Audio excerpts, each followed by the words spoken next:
Envision yourself among a group of people who are all driven to achieve their goals. Others, on the other hand, are more likely to lie, manipulate, and destroy everybody who gets in their way than those who work hard, play fair, and maintain their moral beliefs. The most ruthless individuals, though, often end up at the very top. Who or what makes the worst-case scenario the norm?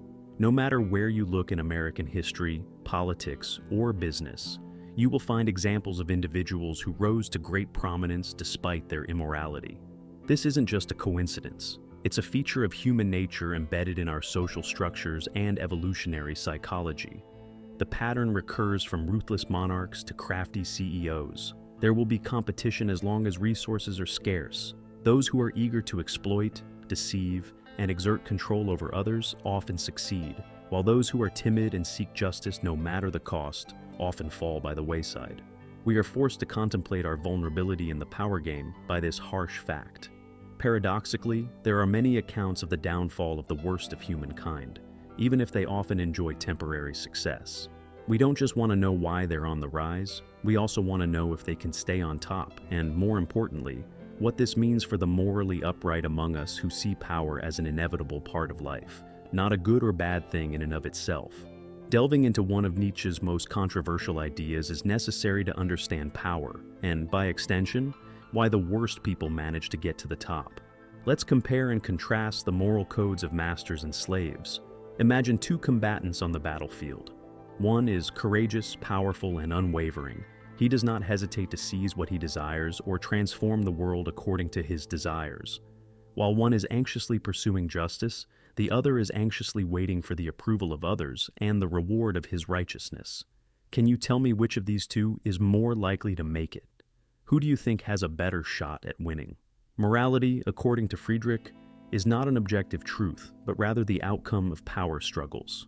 Over the course of human history, he identified two primary systems of morality.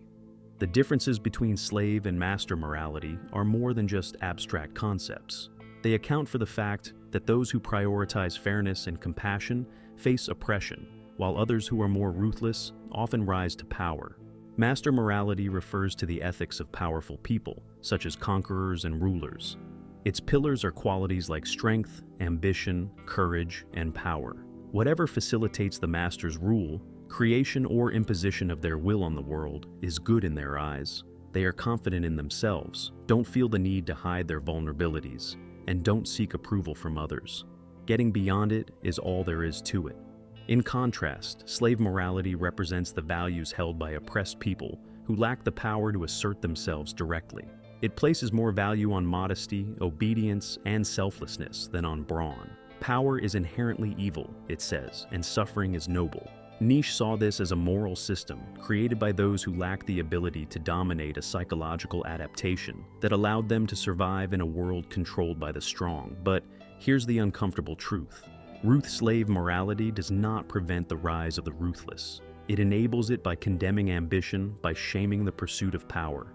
It leaves power in the hands of those who do not care about morality at all, while the noble-hearted hesitate. Those who embrace master morality take control. And in a world where hesitation equals defeat, the results are inevitable.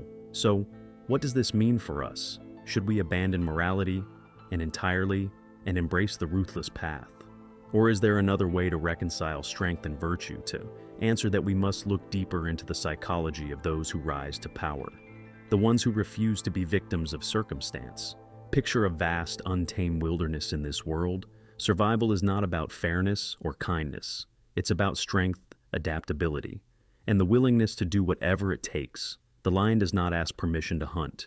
The storm does not apologize for its destruction. Nature does not reward morality. It rewards those who can endure, those who can dominate. Human society remains unchanged regardless of our laws and social contracts. A fundamental struggle for survival persists, and there is often a shared trait among great people. Cruelty is not required to be ruthless. What is required is the ability to act swiftly and decisively without hesitation or shame. In evolutionary adaptation, this tactic has helped people and societies rise to the top in a fast-paced, unpredictable world. Psychologists have spent a great deal of time studying what makes a person successful. We find the same patterns again and time again in non-competitive environments. This doesn't prove that every strong person is a psychopath.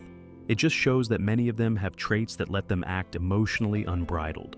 High levels of ambition, insensitivity to fear, and most contentiously a lack of empathy for people who get on their way are all part of these traits.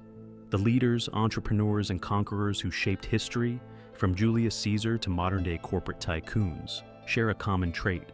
They seize power rather than give it to others, and they are not good at making decisions. The strong don't sit around and wait for permission to lead.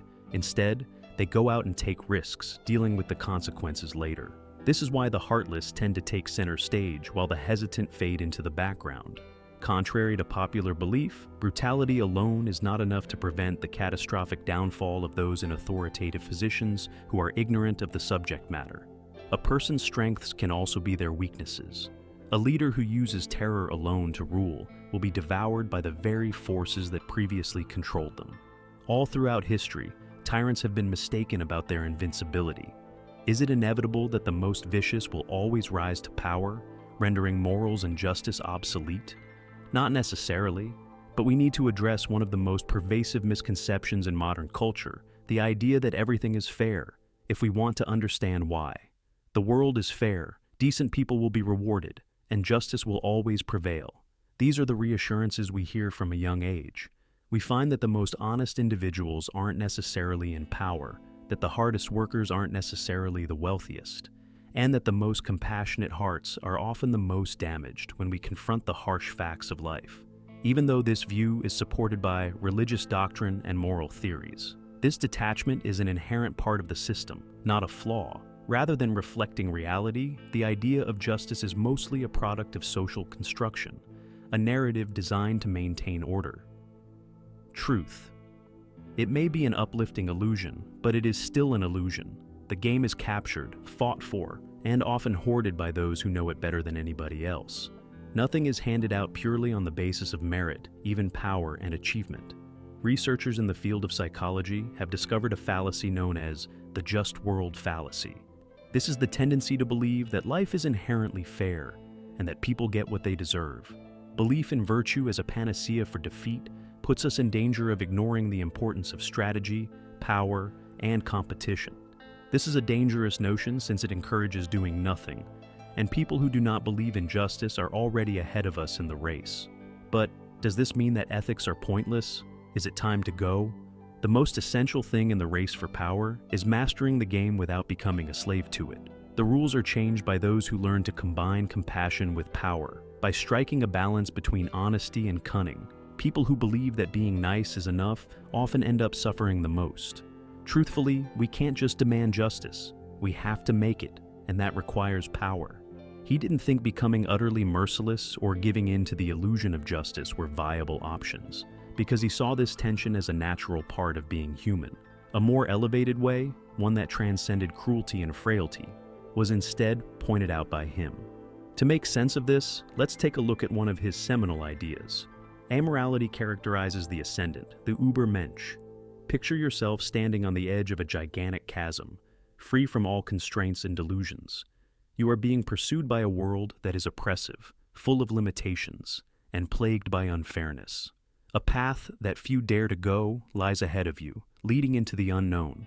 People will be wary about doing it, despite crippling anxiety and uncertainty. Some will take the plunge. The Ubermensched individuals are those who stand out from the crowd, make their own path, and reimagine power in their own unique ways. The Ubermensch, or Overman, is about mastering oneself, not about dominating others or abusing power, says Friedrich Nietzsche.